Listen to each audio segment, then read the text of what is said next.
দুঃখিত, আপনাকে আমি কি দিয়ে বুঝাই? পৃথিবীর সবচেয়ে বড় পাওয়ারফুল মানুষ হচ্ছেন মুহাম্মদ সাল্লাল্লাহু আলাইহি সাল্লাম। পৃথিবীর ইতিহাসে এত বড় পাওয়ারফুল মানুষ কেউ জন্ম নেয়নি, কিয়ামত পর্যন্ত কেউ নিবে না। জান্নাতের গেটে বড় অক্ষরে লেখা আছে, সর্বপ্রথমে যিনি জান্নাতে প্রবেশ করবেন তিনি হলেন মুহাম্মদ সাল্লাল্লাহু আলাইহি সাল্লাম।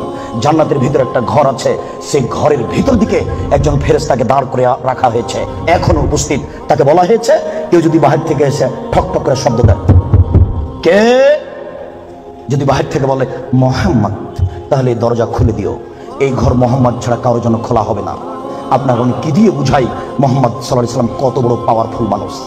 বিচারের মাঠে ইব্রাহিম আলাইহিস সালাম বলবেন, কাদ গাজিবা আলাইয়া রাব্বি, আমার প্রতিপালক আমার উপরে রাগ করেছেন।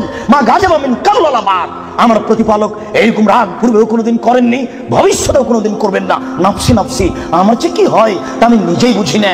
এইভাবে চিল্লাচিল্লি করবেন ইব্রাহিম আলাইহিস সালাম। আপনার হুজুরের কি হবে পীর সাহেবের, আপনাকে আমি কি দিয়ে বুঝাই?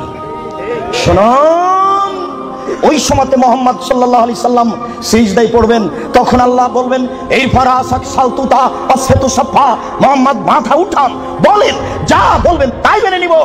যেই কথা বলবেন আমি সে কথা গ্রহণ করব। আপনি মাথা উঠান না, আপনি বলেন না আমাকে কি বলছেন, আমি আল্লাহ, আপনি যা বলবেন তাই মেনে নিব।